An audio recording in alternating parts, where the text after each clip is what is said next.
Hello, in this video I'm going to be talking about American Fuzzy Lop, or AFL. American Fuzzy Lop is a security technique and also a type of rabbit, but we'll talk about the security technique today. So AFL is a kind of fuzzer. Fuzzers try to address the fact that there are tons of bugs in modern software, and it's infeasible to review code by hand to identify every software vulnerability. Fuzzers are designed to automatically detect bugs. They run a program many times with randomly generated inputs and then report to you how many times the program crashed and what inputs were problematic. So although fuzzers are not strictly speaking looking for vulnerabilities, they just detect crashes. Crashes often indicate a vulnerability, and that's why fuzzers are so common in security. To make things more concrete, let's start with an example of a program and describe how we might use a fuzzer to detect a vulnerability in it. So here's a simple program, copycat, which is essentially a very poor man's echo. There's an obvious way to crash this program because there's a printf being used without any format string, which could be vulnerable to a format string attack. So this example is simple enough. I can just look at it and give it some input, and I know it'll crash. But let's see how we might fuzz this program to automatically detect this vulnerability. Here's a simple representation of our program, and the idea is to run this program repeatedly and find the inputs that can crash it. We can do that automatically using a fuzzer such as AFL, which repeatedly forks and execs copycat as a child process, and then generates some input to give it each time. Whatever output the program produces will be recorded by the fuzzer, and that's how we'll know which inputs cause crashing. So a naive way to do this would be to simply randomly sample inputs in a very brute force way and then test each one. Eventually you would get an input that causes a crash, and then you can report that and a human can go and fix the issue. Of course, the problem with a brute force approach is it'll take forever, especially with complex code. It's very unlikely to actually reach a vulnerability. Consider if we were trying to use a naive fuzzer on this program. Not only would we need to randomly generate an input long enough to pass the first check, we would also need an input that has a D character in a very specific position and also exploits the vulnerability. So it's a contrived example, but it demonstrates that randomly guessing inputs won't work with complex branching logic. So this is where American Fuzzy Lop comes in. AFL begins with an initial queue of randomly generated inputs, but it uses a genetic algorithm to intelligently try new ways to break the program it's testing.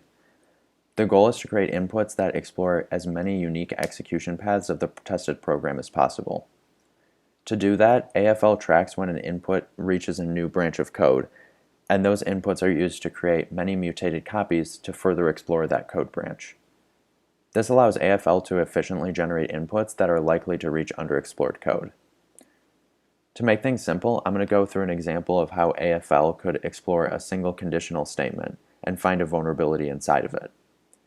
Note that if we tried to naively generate input examples, it would be very unlikely to trigger the vulnerability because the D would have to be at a specific index in the input buffer, and you would need the format string attack in the input as well. But I'm going to show you how this is actually very feasible using AFL. So AFL starts out with an input queue, and each time AFL forks and runs the program to test, it feeds the program the next input in the queue. So if the input were something like hello, we would not satisfy the conditional and we would reach the execution path on the left. Now every time we reach a new execution path, AFL reinforces the characteristics of the input by essentially creating children of the input.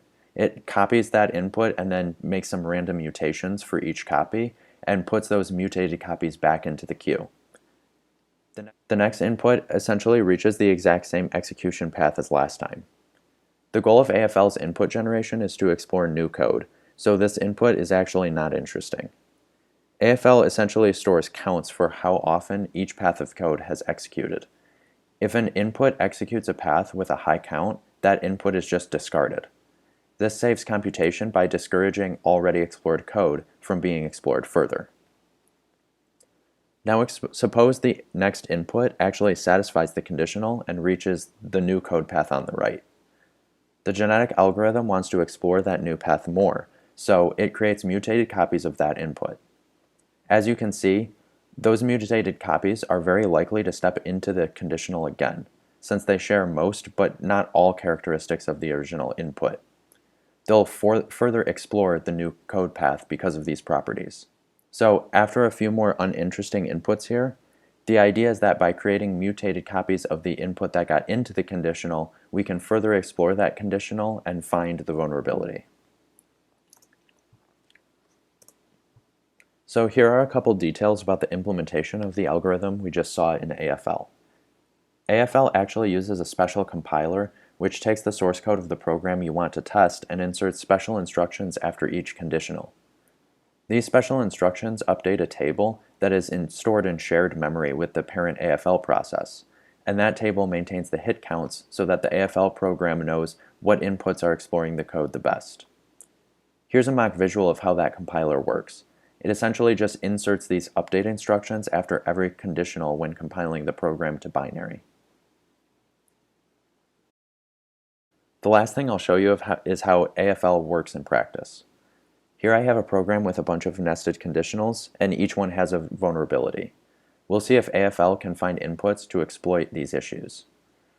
I've already cloned AFL off GitHub and compiled Copycat with the special AFL GCC, and so I can run AFL to test Copycat with this command here. It'll take AFL about 20 minutes to find all the bugs, and AFL gives you some summary statistics of how many crashes it's found and things like that while it's running. It just keeps on running until you kill it, and when you do, it gives you a folder of all the unique crashes it finds. I've put together this list of all the inputs it found for Copycat. You can see it found a lot of unique paths of the program that it could crash. So for example, this input here got case 0, and this one got case 1, and you can even see that it found this case here that requires CD at a certain indices and also a certain input length. So as you can see, detecting bugs with fuzzers like AFL can be practical, and it's more feasible than manual review for large projects. However, fuzzers still need an efficient strategy to explore code, especially with code containing many branching conditionals. AFL's intelligent exploration is based on a genetic algorithm that prioritizes newly discovered execution paths. There are other ways to intelligently generate inputs, though. Some fuzzers analyze conditionals in source code directly, and some new research uses neural networks to predict the most interesting input to try next. As the complexity of our code increases, it becomes less and less practical for a human to catch every issue. Fuzzers have the potential to mitigate human error and will continue to become more widespread to produce safer code. Of course, hackers may try to use fuzzers as well to find vulnerabilities automatically, but hopefully widespread adoption of fuzzing among software developers will increase the difficulty of finding exploits. That's it for this video. I hope you learned something useful today, and thanks for watching.